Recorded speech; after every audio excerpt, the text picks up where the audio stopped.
Le travail de nuit, c'est quand même un délire. Que tu sois en rythme de 10 heures, 12 heures, que ce soit toute l'année ou que ce soit un jour par-ci par-là, un mois par-ci par-là, euh, je pense que tu as déjà remarqué, si tu as pratiqué, que ça te décalque la tronche.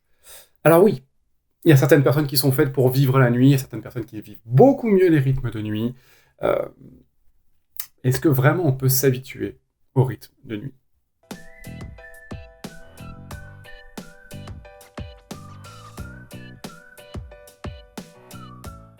Alors depuis le temps que je bosse à l'hosto, j'ai eu l'occasion de tester pas mal de rythmes de nuit différents. Globalement, au début, tu te dis c'est relativement cool, c'est calme, il n'y a pas trop de bruit, tu redécouvres un petit peu l'hôpital, tu redécouvres le taf auprès de tes patients, parce que mine de rien, il y a quand même des trucs qui changent complètement par rapport au travail de jour. Tu te rends compte quand même que le taf n'est pas tout à fait le même. Alors, à la question, est-ce que de nuit on travaille moins que de jour? Bah oui, oui, je suis désolé pour les équipes de nuit, bien évidemment qu'on travaille moins. Ça veut pas dire qu'on travaille. Ça veut pas dire que le travail est moins important, ça veut pas dire que le travail est moins exigeant, ça veut pas dire que ce sont des moins bons soignants. En fait, c'est tellement différent que c'est pas comparable. Tu peux pas dire, enfin, tu peux pas dire ils travaillent plus, ils travaillent moins. Ouais, mais en fait, ils travaillent différemment et le rythme qui va avec est complètement éclaté. Et puis, au-delà de ça, il y a tout le rythme en fait qui vient à côté. C'est-à-dire que tout simplement le fait d'être décalé par rapport aux gens normaux, le fait de te lever à 17 heures pour te coucher à 7 heures, enfin, tu vois, quand t'as la tête dans le gaz, que t'as la flemme, que t'as tout le monde qui, eux, ils sont au taquet, quand toi, t'as qu'une envie, c'est de te coucher. Bah ouais, en fait, surtout pour peu que tu vives avec quelqu'un qui travaille 2 jours, ouais, il y a un moment où tu te dis, en fait, on est colocataires, quoi. On vit plus vraiment ensemble. Alors perso, mon petit kiff, c'est, tu vois, quand tu sors du taf, quand t'as fait 12 heures de nuit dans l'hôpital, tu sors le matin, tu prends l'air frais dans la tronche, ça, c'est vraiment un bonheur. 10 minutes après, quand je suis dans les transports, comment tu piques du nez, et pareil, on en voit les personnes qui sont dans la bagnole à 7 heures du mat, tu les vois comme ça au volant, eux, ils bossent la nuit. Ils sont pas forcément soignants, mais ils bossent la nuit et eux, ils sont dangereux en fait. Dangereux pour eux, dangereux pour les autres, mais parce qu'ils sont éclatés. Même s'ils s'endorment pas, forcément, t'as des moins bons réflexes, t'as qu'une envie, c'est de t'endormir. Et la chaleur de la voiture, dangereux. D'ailleurs, le nombre de collègues qui m'ont raconté, c'est qu'ils ont raté leurs arrêts dans le métro parce qu'ils se sont endormis, qu'ils se sont retrouvés à faire 3, 4, 5 arrêts gratos, parce qu'en fait, enfin gratos, dans le vent, parce qu'en fait, ils se sont endormis, ils ont complètement raté leur arrêt. Il y en a plein. Et moi, le premier, et je suis hyper content, c'est que j'habite en bout de ligne de tram. Du coup, quand je m'endors, on me réveille. D'ailleurs, je sais plus exactement où j'avais lu ça, mais le fait de conduire le lendemain d'une garde, notamment les gardes de 24 heures, c'est assimilé au fait de rouler bourré. Rouler à 0,8 grammes, je crois, quelque chose comme ça. C'est quand même pas complètement anodin. Alors que ce soit du rythme continu ou du rythme en alternance, bosser de nuit, c'est pas quelque chose de naturel. En fait, ça va à l'encontre de ta biologie, forcément, ça va à l'encontre de ce qu'on appelle la chronobiologie, le rythme normal de la vie, et ça va à l'encontre du rythme circadien. C'est-à-dire qu'en fait, tout simplement, ton corps, il est fait pour être actif, pour être dynamique quand il y a de la lumière, quand il y a du soleil, et au contraire, pour être beaucoup plus... pour être en phase d'endormissement quand c'est la nuit. Et toi, tu vas venir inverser ça, tu vas venir lutter contre tout ce qui fait de toi un animal, hein, mais tout ce qui fait de toi un animal qui vit le jour, un animal diurne, qui vit le jour et dort la nuit. Ça veut dire qu'il faut que tu remplaces complètement le rythme.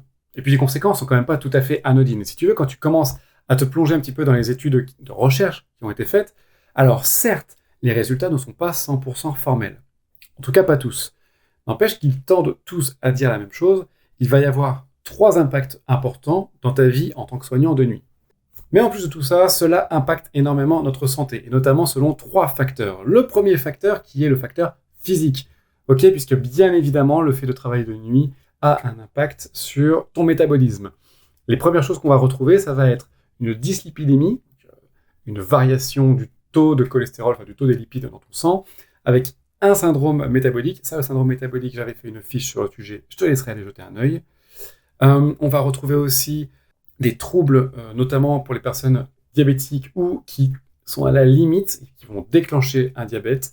On va trouver, pour tout ce qui est maladies cardiovasculaires, avec des prédominances d'AVC, d'infarctus, d'hypertension, le kit complet, si tu veux. Et on va retrouver également une prédominance, notamment chez les femmes, au cancer. Ça, c'est lié, en fait, à la variation du système immunitaire et à la variation du système hormonal, notamment les oestrogènes.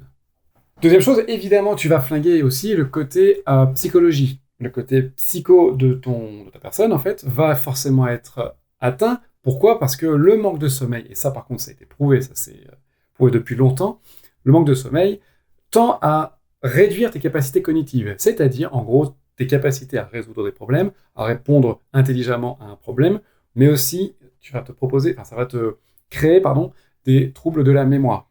Tu vas être moins efficace à te rappeler quelque chose, tu vas être moins efficace à récupérer une information et à agir de manière efficace face notamment à une situation d'urgence. Et puis, la grosse question qui se pose, c'est les troubles du sommeil, donc sur le long terme, parce que clairement, c'est associé à des troubles du sommeil, le fait de travailler de nuit. Est-ce qu'il n'y aurait pas un lien avec la maladie d'Alzheimer ?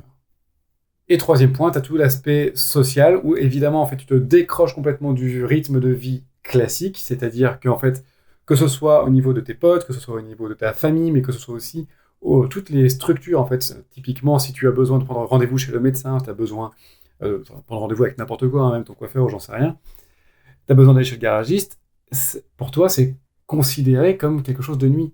Si tu dois déposer ta bagnole à 10h, ça veut dire qu'il faut que tu restes réveillé jusqu'à 10h pour déposer ta bagnole, revenir, et que tu te relèves en avance pour aller la chercher. Bon, bref, c'est l'enfer.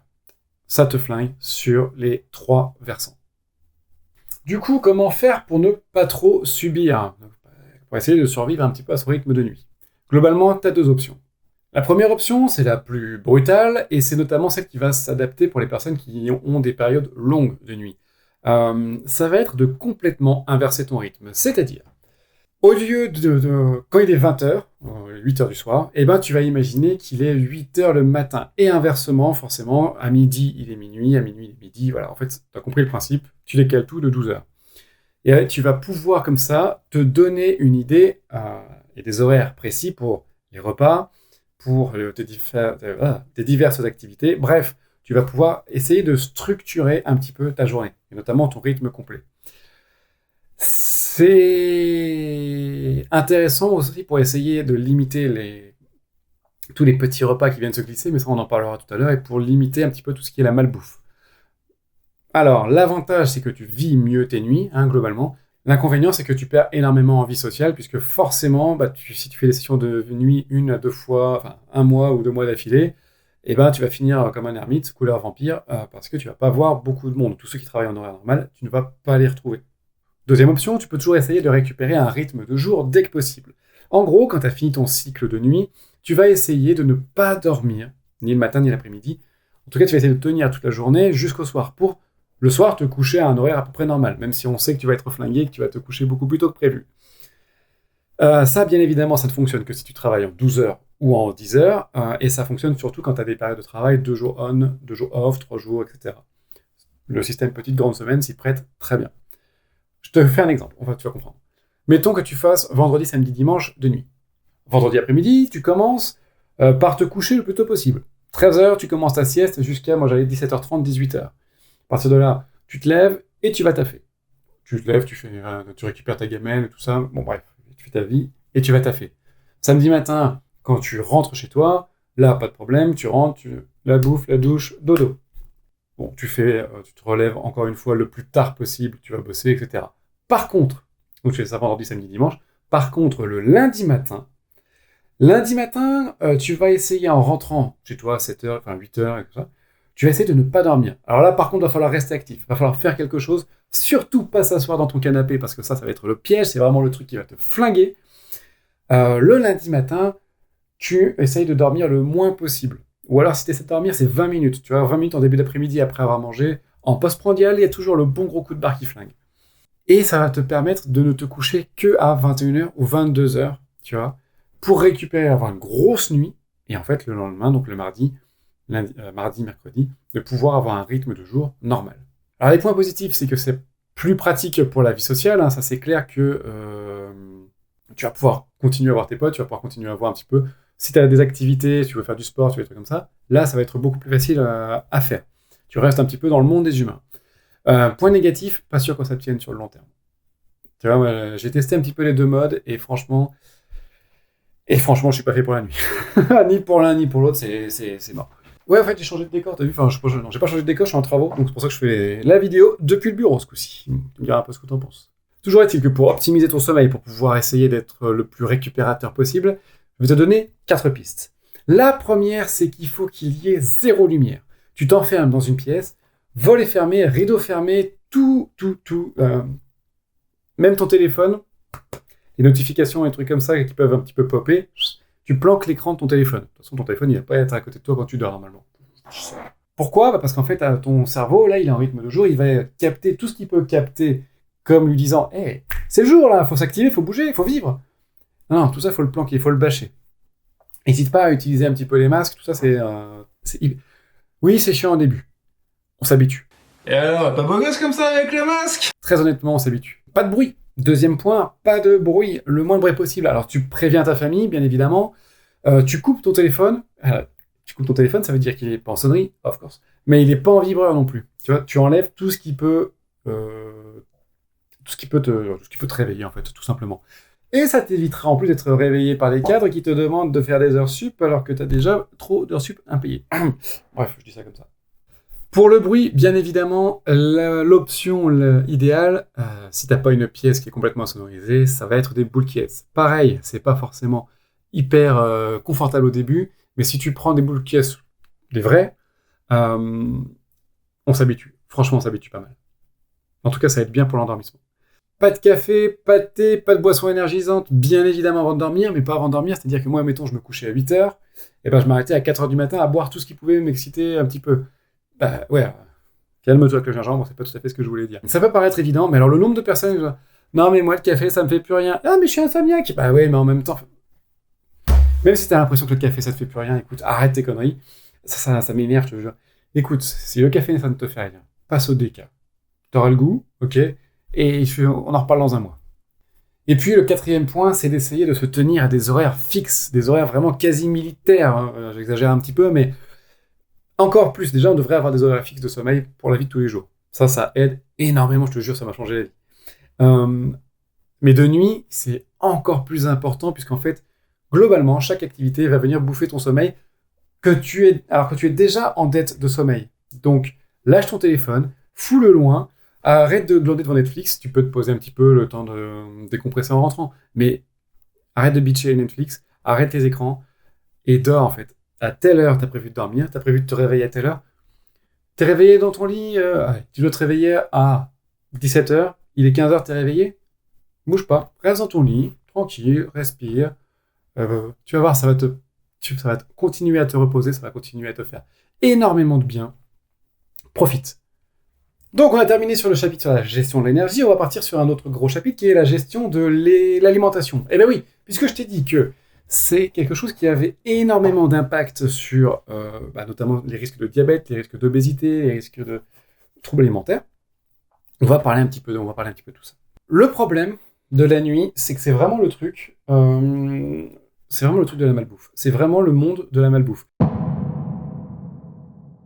Plus sérieusement, que tu sois en rythme alterné jour-nuit ou que tu sois en rythme 100% de nuit, si jamais tu as besoin, si tu as encore des questions, tu n'hésites pas à me poser tout ça en commentaire, j'y réponds le plus possible avec évidemment le plus de bienveillance.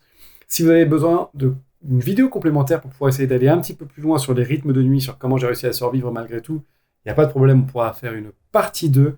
N'oubliez pas que c'est quand même quelque chose qui concerne le travail de nuit, c'est quand même quelque chose qui concerne 20% de la population en France, c'est énorme, c'est une personne sur 5.